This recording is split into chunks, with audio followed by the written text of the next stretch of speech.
Hello dear parents. இப்போ வந்து எல்லா ஸ்டூடெண்ட்ஸ்க்கும் லீவ் விட்டுட்டாங்க. ஸோ கிட்டத்தட்ட ஒரு 50 டேஸ்க்கு மேலே நல்ல லீவ் இருக்குது. ஸோ இதில் வந்து பார்த்திங்க அப்படின்னா, இப்போ நம்ம கிட்ஸ்லாம் இருக்காங்க தெரியுமா, அவங்க ஒரே மொபைல் அப்புறமா விளையாட்டு அப்படின்னே இருப்பாங்க. ஸோ அவங்களுக்கு வந்து நீங்கள் வந்து என்ன பண்ணலாம் அப்படின்னா, டெய்லி ஒரு நாளைக்கு கொஞ்சம் ஒரு 5 சென்டென்ஸ் கொடுத்து அவங்கள நீங்கள் ரீட் பண்ண சொல்லலாம். இப்படி சொல்கிறதுல என்ன பெனிஃபிட் அப்படின்னு பார்த்தீங்கன்னா, இப்போ அவங்க சப்போஸ் ரீடிங்கில் ரொம்ப வீக்காக இருந்தாலும், நான் வந்து இதில் ஒரு 30 டேஸ்க்கு இதை நான் ப்ரிப்பேர் பண்ணி வச்சுருக்கேன். ஸோ வீக்காக இருந்தாலும் 30 டேஸ் இதை கண்டினியூவாக பண்ணும்போது அவங்க வந்து ரீடிங்கில் இம்ப்ரூவ் ஆயிடுவாங்க. அண்ட் உங்களுக்கே தெரியும், ரீடிங் ஒரு தடவை நல்லா வந்துட்டு அப்படின்னா படிப்புலேயுமே அவங்க நல்ல ஸ்கோர் பண்ணதுக்கு நிறைய வாய்ப்புகள் இருக்குது. ஸோ இதை வந்து பயன்படுத்திக்கோங்க. ஸோ டே 1 அப்படின்னு பார்த்தீங்கன்னா, இதில் வந்து இந்த பெட் டாக் அப்படின்னு நான் கொடுத்துருக்கேன்.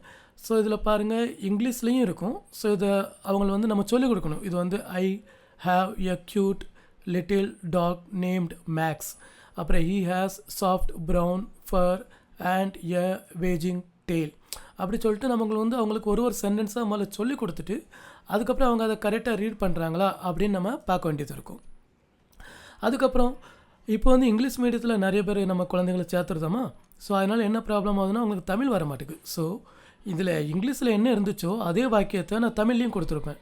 ஸோ நீங்கள் பாருங்கள், இப்போ இது தமிழையும் அவங்கள ரீட் பண்ண வைங்க. இப்போ அவங்க ஒரு 4th கிரேட் 5th கிரேட் அப்படி இருந்தாங்கன்னு வைங்களேன், அவங்கள நீங்கள் கண்டிப்பாக இதை ரீட் பண்ண வைக்கலாம். என்னிடம் மேக்ஸ் என்ற ஒரு அழகான நாய் உள்ளது. அப்புறம் இதை நீங்கள் ரீட் பண்ண சொல்ல வேண்டாம், இந்த இங்கிலீஷில் கொடுத்துருக்குது. நீங்கள் ஜஸ்ட் இந்த தமிழில் உள்ளது மட்டும் உச்சரிப்பு கரெக்டாக வருதான்னு பாருங்கள். அதாவது இப்போ அதற்கு அப்படிங்கும்போது அவங்க கரெக்டாக த இருக்குது அப்படி ரீட் பண்ணுறாங்களா அப்படின்னு பார்த்துக்கோங்க. அப்புறம் மென்மையான இப்படி ரீட் பண்ண வைக்கும்போது பார்த்தீங்கன்னா, ஒரு நாளைக்கு அவங்களுக்கு இதில் ஒரு 5 சென்டென்ஸ். சப்போஸ் அவங்களுக்கு ஹிந்தியும் ஒரு லாங்குவேஜ் இருந்தால் அதுவும் இதில் கொடுத்துருக்கேன். மேரே பாஸ் மேக்ஸ் நாம் கா ஏக் பியாரா குத்தா ஹே.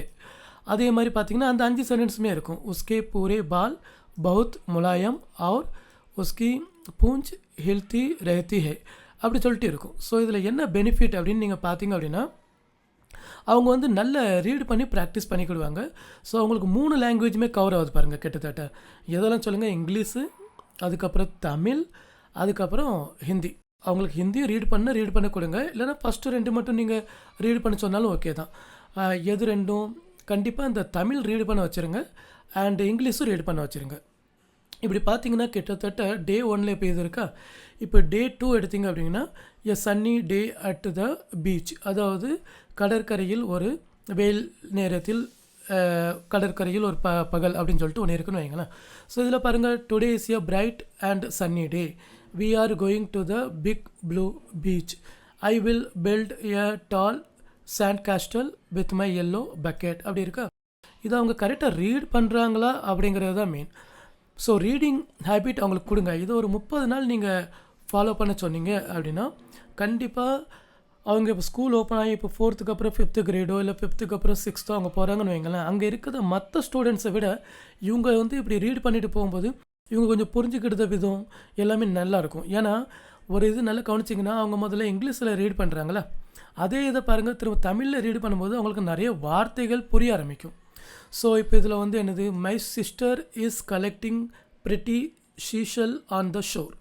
இப்போ இது வந்து அவங்க திரும்ப எங்கே ரீட் பண்ணும்போது அழகான சிப்பிகளை சேகரிக்கிறாள் அப்படின்னு ரீட் பண்ணும்போது அது அவங்களுக்கு வந்து கண்டிப்பாக புரியும். ஸோ இந்த மாதிரி தான் நான் சொல்கிறேன், இந்த மாதிரி நீங்கள் ரீட் பண்ண வைங்க, அவங்களுக்கு அது ரொம்பவே யூஸ்ஃபுல்லாக இருக்கும். ஹிந்திலே ரீட் பண்ணும்போதும் கண்டிப்பாக சொல்கிறேன், அது அவங்களுக்கு இன்னுமே நல்லா புரிய ஆரம்பிக்கும். பாருங்கள், மேரி பெஹன் கினாரே பர் சுந்தர் சிப்பியா ஜமா கரஹியே.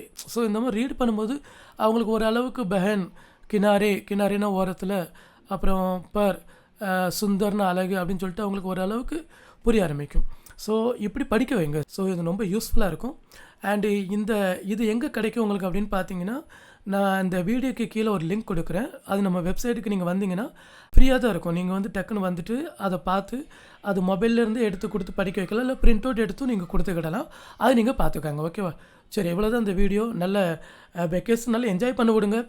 நான் இது என் குழந்தைங்களுக்கு கொடுத்து பார்த்தேன், அவங்க வந்து கரெக்டாக ஒரு 10 to 15 மினிட்ஸ்க்குள்ளே முடிச்சிருந்தாங்க. ஸோ அப்படின்னா மேக்ஸிமம் 1/2 hour தான் அவங்க இதுக்கு ஸ்பெண்ட் பண்ண போகிறாங்க. ஆனால் அது கண்டிப்பாக அவங்களுக்கு ரொம்ப யூஸ்ஃபுல்லாக இருக்கும். So 3rd day the little bird இருக்குது, அதுக்கப்புறமா அந்த மேஜிக் புக் இருக்குது. அப்படி கிட்டத்தட்ட 30 நாளைக்குமே இருக்குது. ஸோ 30 நாளுக்குள்ளதுமே உங்களுக்கு கிடச்சிரும். நீங்கள் என்ன பண்ணலாம், கண்டிப்பாக அவங்கள இதை செய்ய சொல்லுங்கள். ரொம்ப யூஸ்ஃபுல்லாக இருக்கும். ஓகே. அண்ட் இந்த வீடியோ யூஸ்ஃபுல்லாக இருக்குது.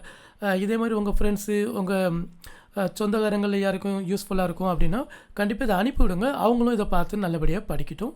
அண்டு பிடிச்சிருந்தா ஒரு லைக் பண்ணிடுங்க. அண்டு நம்ம சேனலை சப்ஸ்கிரைப் பண்ணுங்கள். ஓகே. And thank you.